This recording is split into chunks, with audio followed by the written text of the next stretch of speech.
Hello everyone. In this video I am going to talk about a few more methods related to string.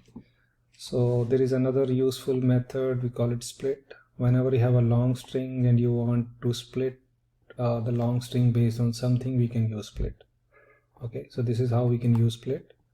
When you use split and you don't enter any inputs like arguments in this method, it will use white space as a default separator. That means wherever it will see blank space or white space, it will split. So here I have 3, 1, 2 and 3 white spaces. So if I split it 3 times, I'll get 4 pieces. 1 piece, 2, 3, 4. Okay, so these 4 pieces can be printed now. So here I see 4 pieces and they will be put in a list. We will discuss list in more detail later, but for now I can say list is a data structure in which you can store many elements. So this is a list. It is one element separated by comma, second element, third element, fourth element, and the square brackets means it's a list. So list stores elements inside a square brackets separated by commas. So whenever you use split, you will get a list of elements which are generated after splitting. Now by default it will split based on white spaces and it will split from the beginning till the end. But let's suppose you don't want 3 splits, you only want 2 based on white spaces. In that case, you can give a condition based on what you want to split and how many times you want to split. So you can give 2 inputs. For example, if I go back, here I have quotes. If I put 1 blank space, it becomes blank space. So I am saying split this string based on blank space, but I split it only twice. So one split will be here, one split will be here, then it will not split. So this becomes 1 piece, this becomes second piece, and whatever is left becomes the third piece. So now the list will have 3 elements. So if I run this, here I have 3 elements, 1 element, 2 element, and rest everything in 1. So you can specify how many splits you want. So by default is white space, but let's suppose you want to split based on something else. For example, here I put commas. I want to split based on commas. Then I can specify the splitter, but you have to specify inside quotes. Okay, either single or double quotes. I can also use double quotes and see.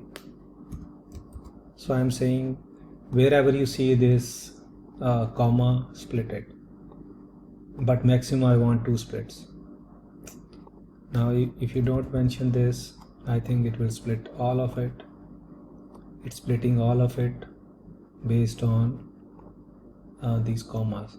But if you want 2 splits, again it will split twice. So you can mention how many maximum splits you want.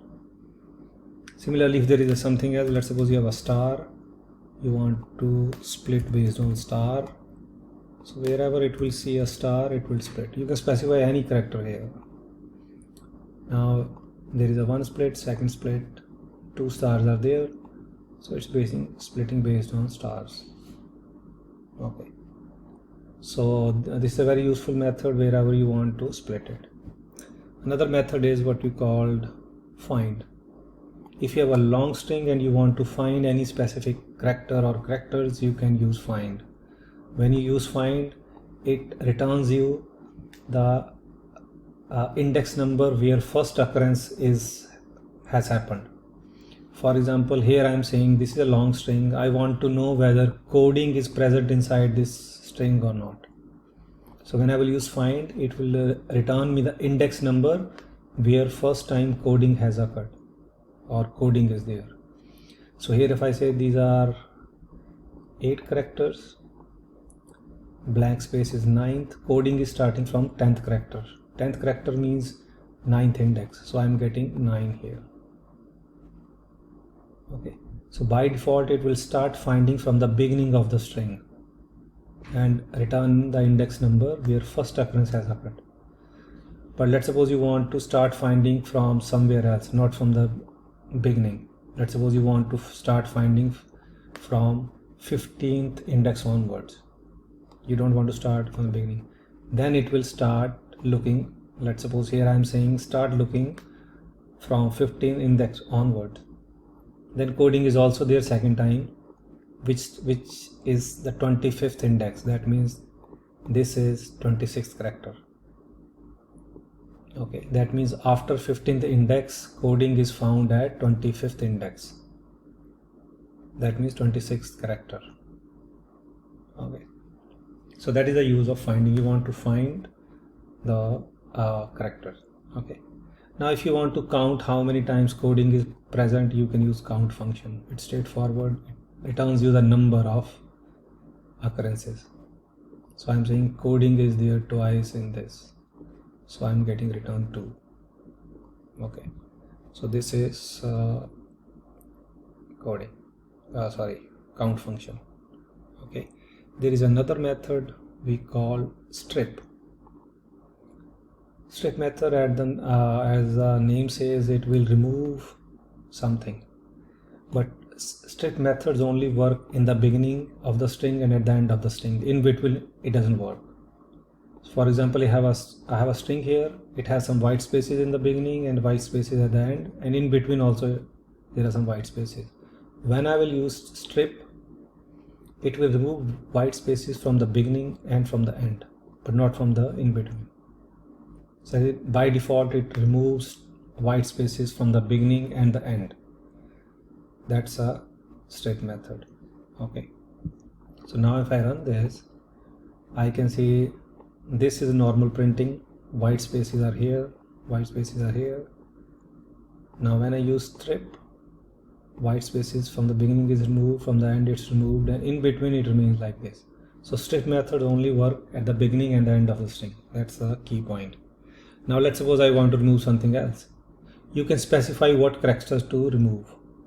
Let's suppose I have this string and I want to remove these characters, comma, dot, a and b.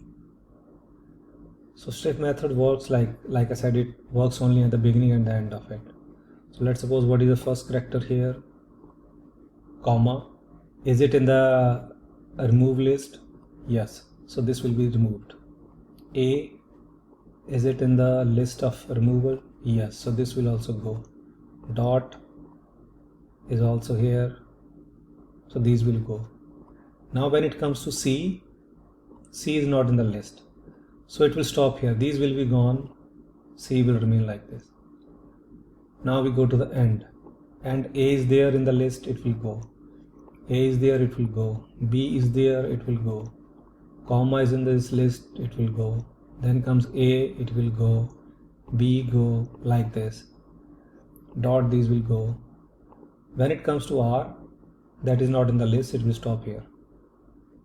So in the beginning it will stop at C, at the end it will stop at car. That's it. Wherever it stops, then it don't go. Even if there is a A in between these two, A will remain. So if I run this like this, car is there. So the moment there is some character that is not in the list, it will stop. So these will be gone and these will be gone. So this is how you can use strip method to remove something at the beginning of the string, at the end of the string. The only problem here is anything in between, it doesn't work. So the moment this C character was not in the list, it stops. Similarly from the end, wherever it find anything can't be removed, it will stop there. In between there is no impact. Okay, so that's it for this video. Thank you for watching.